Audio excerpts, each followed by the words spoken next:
아멘. 함께 사도신경으로 우리 신앙 고백하시겠습니다. 나는 전능하신 아버지 하나님, 천지의 창조주를 믿습니다.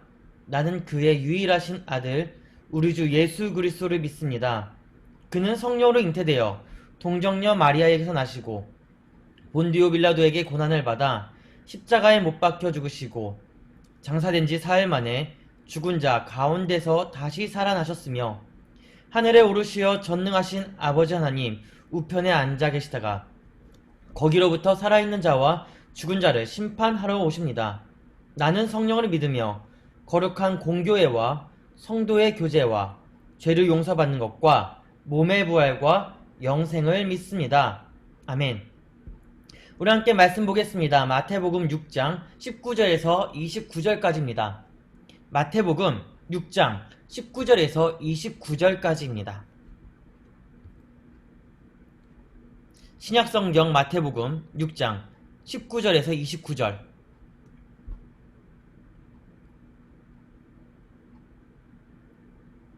우리 함께 읽겠습니다. 너희를 위하여 보물을 땅에 쌓아두지 말라. 거기는 좀과 동록이 해하며 도둑이 구멍을 뚫고 도둑질 하느니라. 오직 너희를 위하여 보물을 하늘에 쌓아두라. 거기는 좀이나 동록이 해하지 못하며 도둑이 구멍을 뚫지도 못하고 도둑질도 못하느니라. 내 보물 있는 그곳에는 내 마음도 있느니라. 눈은 몸의 등불이니 그러므로 내 눈이 성하면 온몸이 밝을 것이요 눈이 나쁘면 온몸이 어두울 것이니 그러므로 내게 있는 빛이 어두우면 그 어두움이 얼마나 더하겠느냐. 한 사람이 두 주인을 섬기지 못할 것이니 혹 이를 미워하고 저를 사랑하거나 혹 이를 중히 여기고 저를 경히 여김이라. 너희가 하나님과 재물을 겸하여 섬기지 못하느니라. 그러므로 내가 너희에게 이르노니 목숨을 위하여 무엇을 먹을까 무엇을 마실까 몸을 위하여 무엇을 입을까 염려하지 말라.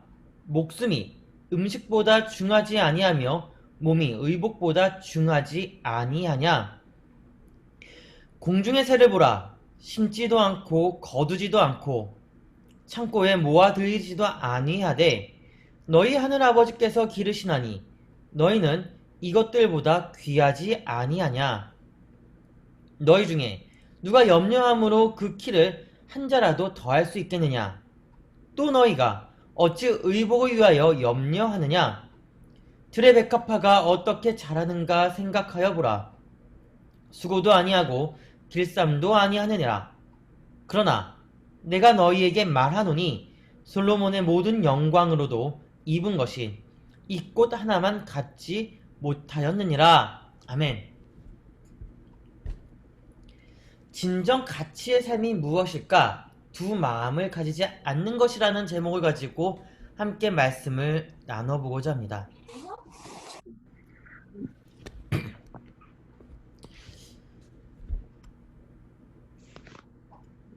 우리가 살아가면서 학창시절 때에 꼭 한번 해보고 싶은 것 리스트가 하나가 있다면 아마 연애가 아닐까요? 누군가를 만나게 되면 누군가와 교제를 하게 되면 아니 사귀게 되면 꼭 자랑을 하게 됩니다. 나 누구 만나고 있어. 나 누구하고 같이 사겨. 그런데 말입니다.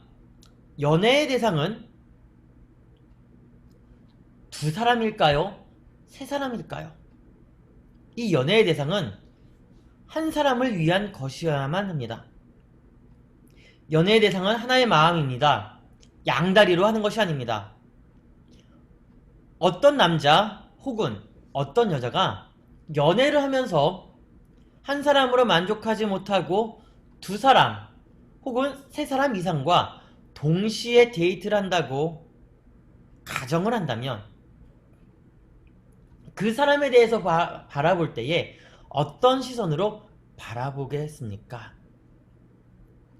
그런데 그러한 상황에 내가 인기가 많고 능력이 많다는 것으로 자랑을 한다면 또한 그것에 대해서 여러분들은 어떻게 생각할 수 있습니까?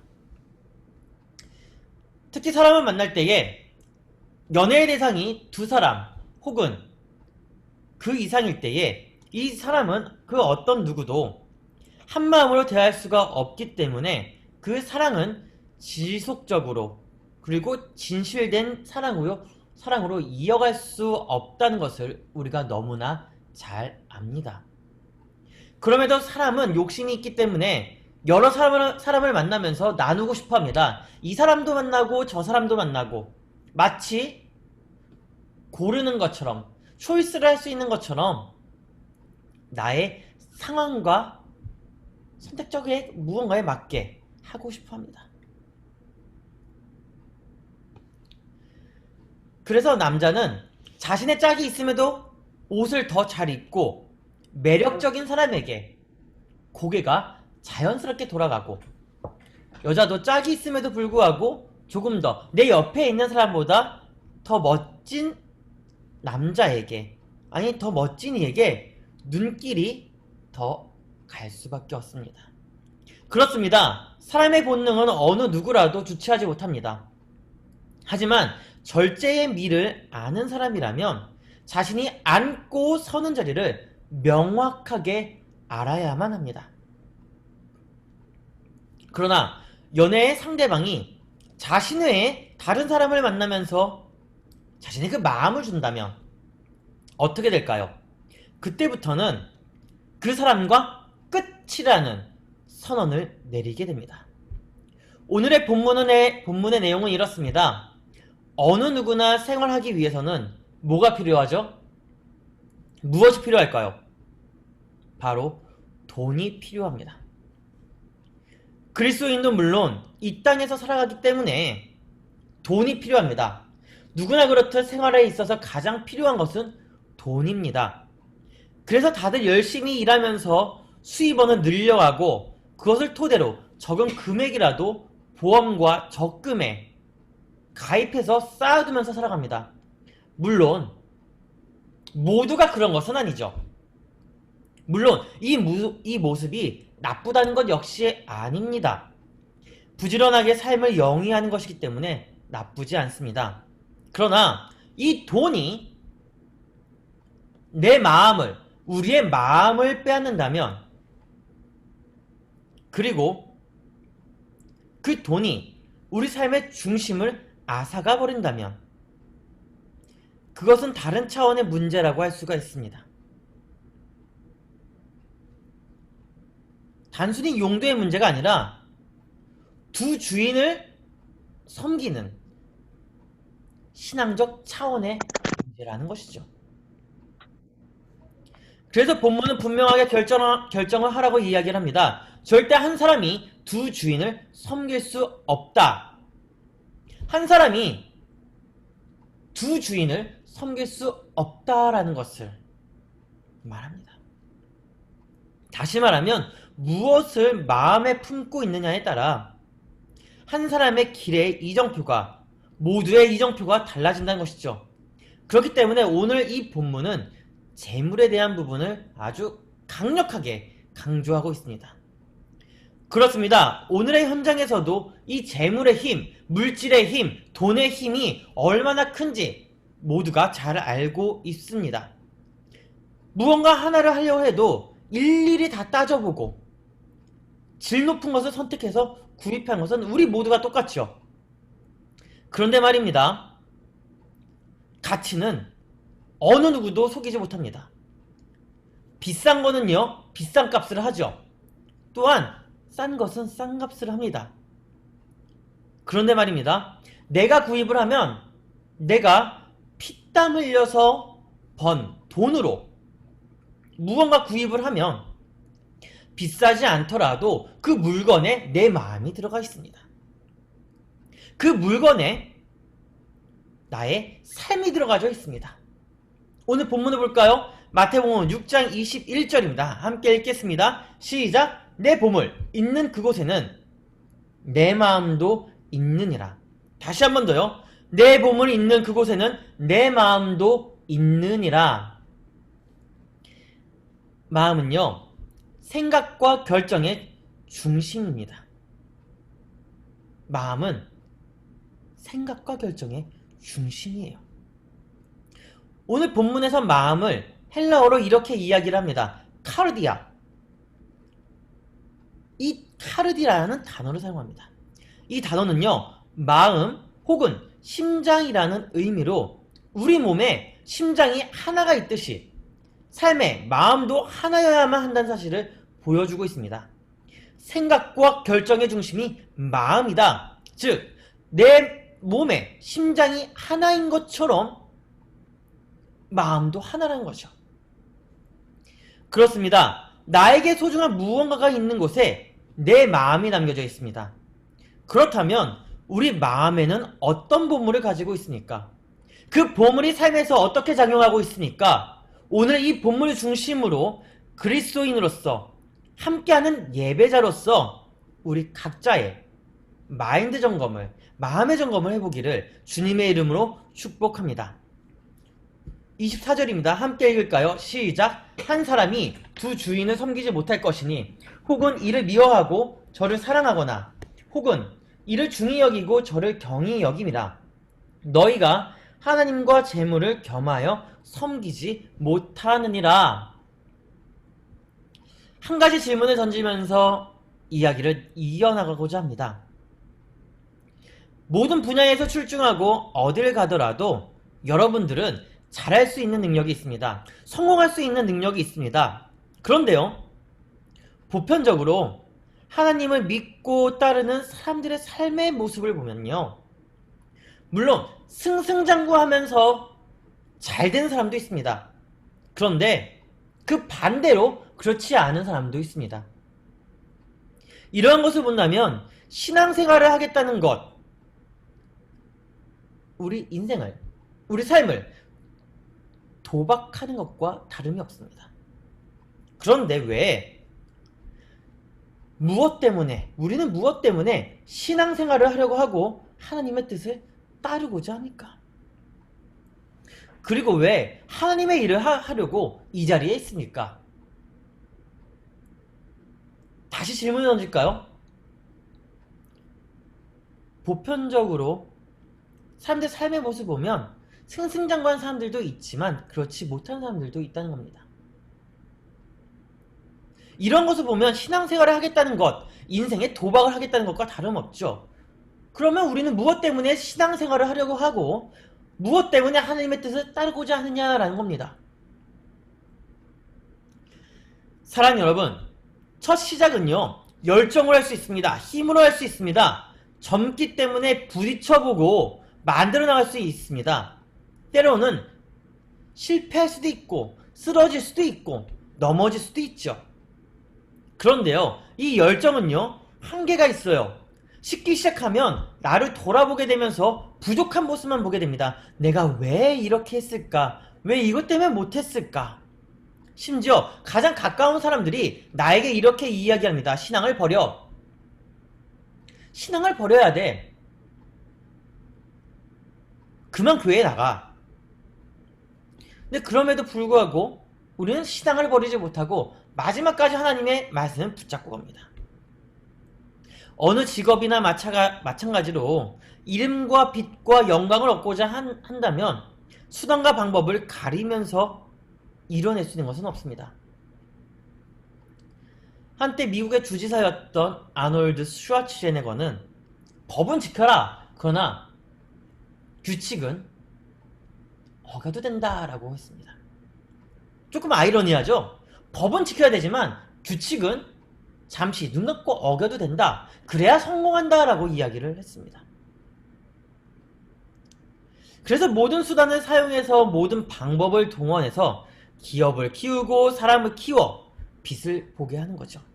근데 이마저도 안 되면 혼자서 기업을 세우거나 또는 스타트업 사업으로 점차적으로 키워나가서 언론에까지 등장하면서 자기의 성공을 나타내려고 합니다. 그런데 이것을 아십니까?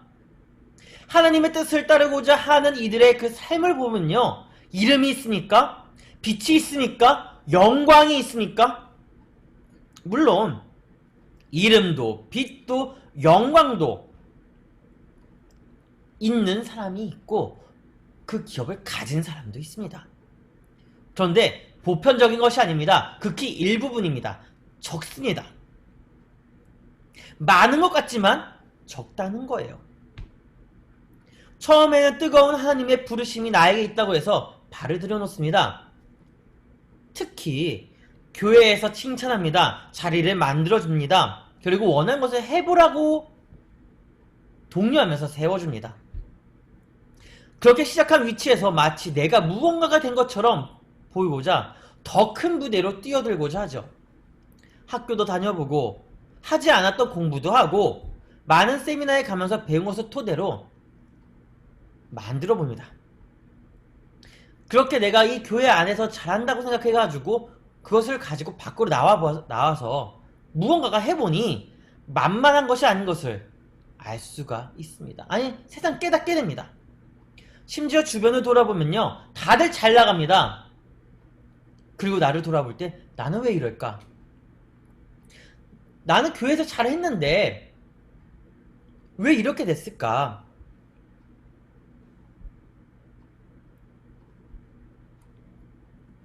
자존심 상해합니다.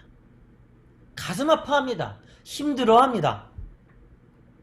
그럼에도 눈으로는 보이지 않지만 아름다운 열매를 맺고자 하나님의 부르심이 여기까지 우리를 인도했다는 것을 잊지 말기를 주님의 이름으로 축복합니다. 그 부르심이 있었기 때문에 여기까지 올 수 있었던 것입니다. 그 부르심이 있었기 때문에 우리가 여기까지 올 수 있었던 힘인 것입니다. 그 부르심이 새로운 꿈을 꾸게 하고 새로운 움직임으로 한 걸음을 더 걷게 한 힘인 것을 알기를 주의 이름으로 축복합니다. 한 기업이 그리고 한 사람이 성장하고자 한다면 최소 5년이라는 시간이 있어야 된답니다. 1년도 아니고 2년도 아니고 5년이라는 시간이 있어야지만 보인다고 해요. 그 5년이라는 시간에 사람에 대한 투자, 팀에 대한 투자, 관계에 대한 투자가 있어야 그제서야 성장하는 모습을 그 과거보다 그 전보다 조금 커졌다는 것을 알 수 있다고 합니다. 그리고 15년이 지나야, 대략적으로 약 15년이 지나야 그 사람만의, 그 기업만의 색을 만들어서 보일 수 있다고 합니다. 그렇습니다. 다시 본문에 돌아와서요, 우리의 그 신앙생활로 돌아와서요, 우리는 무엇을 위한 신앙생활을 하고 있습니까? 누구를 위한 하나님의 뜻을 이루고 있습니까? 나를 위해서, 나의 생활을 위한 수단의 생활로 생각하고 이해하고 신앙생활을 하겠다고, 그것이 하나님의 뜻이다 라고 생각을 하고 이루겠다라고 뛰어들었다면 그것은 두 주인을 섬기는 것과 다름이 없습니다. 마치 보물을 보고, 하나의 그 보물을 보고 이것을 통해서 내가 성공할 거야, 반대로 내가 이것을 통해서 하나님의 영광을 이룰 거야 라는 이 두 가지의 마음. 근데 반대편의 마음이 더 쏠려 있다면 우리는 두 주인을 섬기는 것이다 라고 할 수 있습니다. 19절을 볼까요? 너희를 위하여 보물을 땅에 쌓아두지 말라. 거기는 좀과 동록이 해하며 도둑이 구멍을 뚫고 도둑질 하느니라. 사람마다 입었을 때 가장 알맞은 옷이 있다고 합니다. 사실 그 옷을 찾아 입는 것 자체가 매우 어렵죠. 여러분들과 함께 말씀을 나누는 저 역시도 고민이 많이 있습니다. 그것은 어느 누구나 마찬가지일 겁니다. 대학 졸업을 했습니다. 전공도 있습니다. 근데 실상 돌아보면요, 내 전공을 중심으로 직업을 구하는 것은 하늘에 별을 따는 것과 다름이 없습니다. 제 주위에 있는 친구들도 보면 학교도 잘 나왔고요, 전공도 있어요. 근데 정작 하는 일을 보면 전공하고 전혀 상관없는 일들을 많이 해요. 왜요? 왜 그럴까요? 왜 전공하고 상관없는 일들을 하는 걸까요? 그 직업이 사라져서요? 그 직업에 미래에 발전 가능성이 없어서요? 아니요. 물론 그러한 것도 있겠죠. 근데 하다 보니 그 직업을 한번 갖고 있어 보니 나에게 맞지 않는 옷이라는 거예요. 내가 입었더니 이것을 푸동순을 했더니 불편하다는 거죠. 안 맞는다는 거죠. 하지만 우리 하나님은요, 우리 모두의 삶을 통해 진정한 주인이 누구인지 알게 하기 위해서, 그리고 우리 모두의 삶을 통해서 하나님의 진정한 모습을 볼 수 있도록 하기 위해서 옷을 찾아 입도록 한다는 것을 기억하길 바랍니다. 우리에게 많은 보물들이 있습니다. 그것을 다른 말로 얘기하면 달란트죠. 능력이라는 거예요. 그 능력에 맞는 옷을 입어야 됩니다. 나에게 맞는 옷. 나에게 맞는 옷. 그 옷이 무엇일까요? 그 옷은 가치를 높여주는 겁니다. 누구의 가치를요? 하나님의 가치를 높여주는 것. 다시 말하면 나의 삶의 모습을 통해서, 우리가 신앙의 모습을 통해서 내가 하는 일과 서 있는 그 자리에서 하나님의 가치를 높일 때에 두 마음을 품지 않고 하나님의 영광으로 살아갈 수 있다는 것이죠. 본문을 볼까요? 22절과 23절입니다. 함께 읽습니다. 눈은 몸의 등불이니 그러므로 내 눈이 성하면 온몸이 밝을 것이요 눈이 나쁘면 온몸이 어두울 것이니 그러므로 내게 있는 빛이 어두우면 그 어둠이 얼마나 더하겠느냐. 교회가 교회답기 위해서, 그리고 예배가 예배답기 위해서는 그에 맞는 가치를 만들어야 됩니다. 또한 우리의 삶이 삶답게 보이기 위해서는 역시 그에 맞는 가치를 만들어야 합니다. 그렇다면 우리 삶의 가치는 어디에 자리하고 있습니까? 나의 삶의 중심은 어디에 하고 있습니까? 코로나19가 확산된 지 많은 시간이 지났습니다. 중국 우한에서 시작된 이 코로나, 1월 중순에 한국의 첫 확진자가 발견이 되고 지금까지 잠잠해지지 않고 있습니다.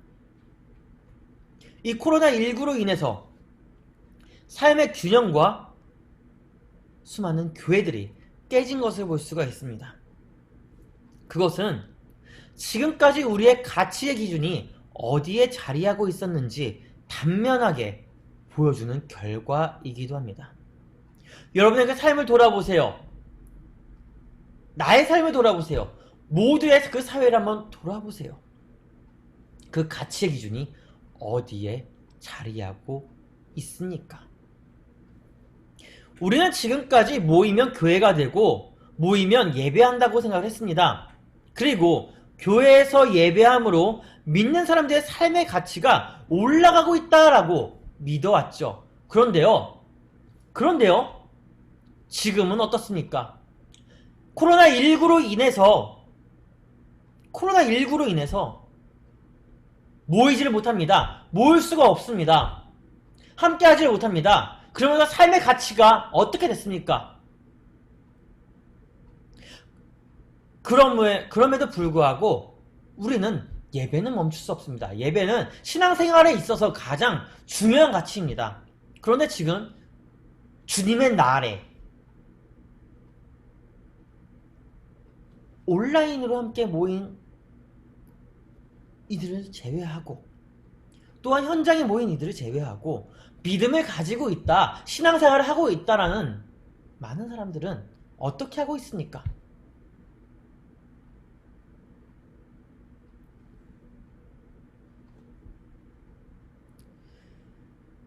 진정한 예배는 무엇입니까?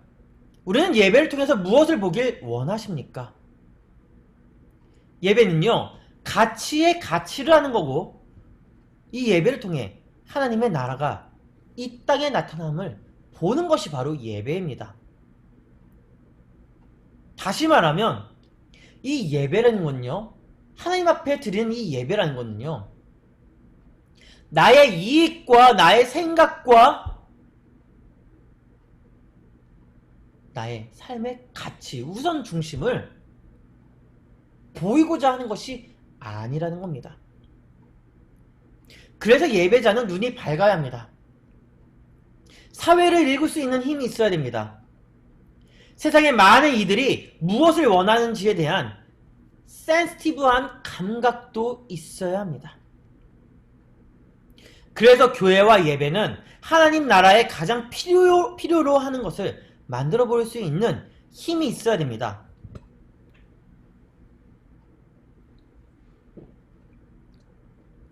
그런데 오늘날 교회와 오늘날 예배 가운데 오늘날 신앙생활을 하고 있는 우리 모두에게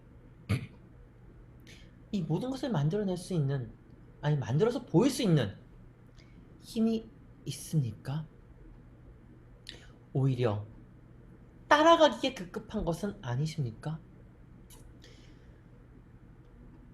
우리는 세상을 따라가는 것이 아니라 세상을 이끌고 나가는 힘이 있어야 합니다. 21세기 신학의 한 획을 그은 한 신학자가 있습니다. 바로 칼바르트입니다. 이 칼바르트는 이렇게 이야기를 하죠. 한 손에는 성경을, 한 손에는 신문을 외치면서 그리스도인이 사회의 외침에 관심을 가져야지만 변혁을 이루어낼 수 있다라고 말을 했습니다. 다시 말하면 개혁할 수 있다는 거죠. 바꿔낼 수 있다는 것이죠. 또 한 사람이 있습니다. 예배학자 로버트 웨버는요, 예배는 땅끝까지 이르러 주의 백성으로 만드는 것, 곧 그것이 선교의 장이 되어야 된다라고 하면서 세상으로 나가라고 외쳤습니다. 그렇습니다. 가치 있는 교회, 가치 있는 예배의 현장을 만들고자 한다면 예배자들이, 신앙을 가지고 있는 믿는 사람들이 먼저 옳은 가치를 만들어 볼 수 있는 지적인 힘, 인텔리한 그 힘, 삶의 힘이 있어야 된다는 것입니다. 누구나 흠모하는 그러한 가치를 만들어 보이는 것, 바로 믿는 사람들의 손에 달려있다는 것이죠. 왜냐하면요, 사람에게는 하나님의 창조성이 심겨져 있기 때문에 그렇습니다. 하나님의 생각, 하나님의 마음, 하나님의 심장, 하나님의 말씀이 우리 안에 심겨져 있기 때문에, 그 창조성이 심겨져 있기 때문에 세상으로 나아가서 그 나라를 만들어낼 수 있다는 겁니다. 그런데요, 우리는 이 모든 것을 가지고 있다는 것을 압니다. 잘 압니다. 하나님의 사람이란 것도 압니다. 하나님의 백성이란 것도 압니다. 그런데 우리가 매일의 삶에서 이렇게 걱정하고 있지 않습니까? 마태복음 6장 25절에서 28절에 무엇을 먹을까, 무엇을 마실까, 몸을 위하여 무엇을 입을까 염려하지 말라. 목숨이 음식보다 중하지 아니하고 몸이 의복보다 중하지 아니하냐. 공중의 새를 봐라. 심지도 않고 거두지도 않고 창고에 모아들지도 아니하는데 하늘아버지께서 너희를 기르시나니 이것들보다 너희가 더 귀하다. 27절에 보면요, 너희 중에 누가 염려함으로 그 키를 한 자라도 더할 수 있겠냐.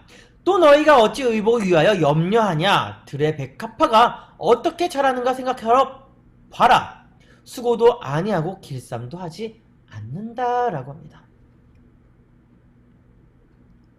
어려운 환경에서도 신앙생활을 하고자 하나님의 뜻을 따르게 함에 있어서 우리의 모습을 돌아볼 때에 타인들의 눈총과 찔림이 있을 수밖에 없습니다. 그러나 하나님은 하나님의 사람에게 냉대하여 버리지 않으심을 기억하기를 주의 이름으로 축복합니다.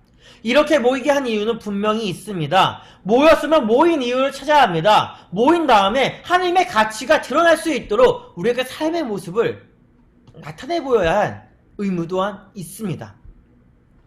마지막 한 가지 이야기만 하고 마치려고 합니다. 소아마비로 인해서 평생 목발을 의지하고 세 차례 암투병을 겪었던 전 서강대 교수였던 장영희 교수는 자신의 저서 살아온 기적, 살아갈 기적을 통해서 이렇게 이야기를 합니다.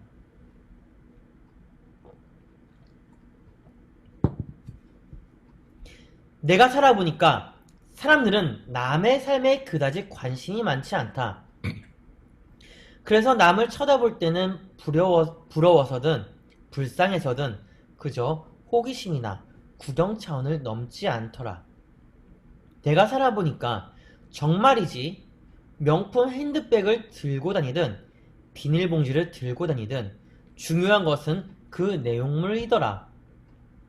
내가 살아보니까 남들의 기준에 따라 내 목표를 세우는 것이 얼마나 어리석고 나를 남과 비교하는 것이 얼마나 시간 낭비고 그렇게 함으로써 내 가치를 깎아내리는 바보 같은 짓인 줄 알겠더라. 내가 살아보니까 결국 중요한 것은 껍데기가 아니고 알맹이더라. 겉모습이 아니라 마음이더라. 예쁘고 잘생긴 사람은 TV에서 보거나 거리에서 구경하면 되고 내 실속 차리는 것이 더 중요하더라. 재미있게 공부해서 실력 쌓고 진지하게 놀아서 경험 쌓고 진정으로 남에 대해 덕을 쌓는 것이 결국 내 실속이더라. 내가 살아보니까 내가 주는 친절과 사랑은 미치는 적이 없더라. 소중한 사람은 만나는 것은 1시간이 걸리고 그를 사랑하게 되는 것은 하루가 걸리지만 그를 잊어버리는 것은 일생이 걸린다는 말이더라. 야, 내가 살아보니까 남의 마음속에 좋은 추억으로 남는 것만큼 보장된 투자는 없더라. 하나님이 나를 부르셨다는 것, 이 자리로 인도하셨다는 것을 믿고 왔다면 우리 모두가 하나님 믿고 나가는 우리 모두가 우리 삶을 베팅해 보는 것은 어떻습니까? 물론 신앙생활을 하면서 교회 생활을 하면서 흔들릴 수 있습니다. 분명 그런 날이 올 것입니다. 나는 흔들리지 않을 수 있어. 뿌리 깊은 나무처럼 박혀 있을 수 있어. 그런데 뭔가 큰 문제가 생기면 흔들릴 수 있는 그 날이 올 수밖에 없습니다. 목사인 저도 흔들릴 때가 많이 있습니다. 흔들리지 않는다라고 하면 거짓말이에요. 여러분들 마찬가지로 지금 나가도 할 수 있는 일이 많이 있고 부르는 곳도 많기 때문에 돈도 제법 많이 받으면서 일도 할 수 있기 때문에 흔들릴 수 있습니다. 그런데 종종 생각합니다. 그리고 종종 돌이켜봅니다. 지금까지 올라올 수 있었던 것, 여기까지 올 수 있었던 것은 무엇 때문입니까? 이미 만들어진 곳에서는 성장하는 것 그 자체가 얼마 가지 못해 한계를 느끼게 됩니다. 그러나 초창기부터 시작한 곳은 부딪혀보면서 성장하는 모습을 나 스스로 우리 스스로도 볼 수가 있습니다. 그것이 재미있습니다. 그것이 신이 납니다. 힘들어도 웃음은 끊이지 않습니다. 그래서 지금도 여러분이 그것을 놓지 못하고 있는 것은 아니십니까? 당장의 화려함보다 영광보다 나중에 칭찬이 우리의 그 삶에 큰 상급이 될 것임을 기억하기를 주님의 이름으로 축원합니다. 그리고 저와 우리 이 사회의 미래의 모습을 떠올리면서 오늘도 내일도 한 걸음씩 내디디며 그리스도의 영광을 드높이는 저와 우리가 되기를 주의 이름으로 축원합니다. 기도하겠습니다. 하나님, 우리의 그 삶 가운데에 주의 말씀을 가지고 두 주인을 섬기는 것이 아니라 하나님의 가치를 드높이는 삶을 살아갈 수 있게 하여 주시옵소서. 이제는 우리를 구원하신 예수 그리스도의 은혜와 독생자 아들을 아낌없이 내어준 하나님의 사랑하심과 성령님의 감화감동 교통 역사 충만하시니 우리 삶에 두 주인을 섬기지 아니하고 오직 여호와 하나님의 말씀을 따라 살아가는 하나님의 귀한 사람들의 머리 위에, 그들의 그 삶 위에, 함께 살아가고 있는 사회의 그 발걸음 위에 이제부터 영원까지 함께 하시기를 간절히 축원하옵나이다. 아멘.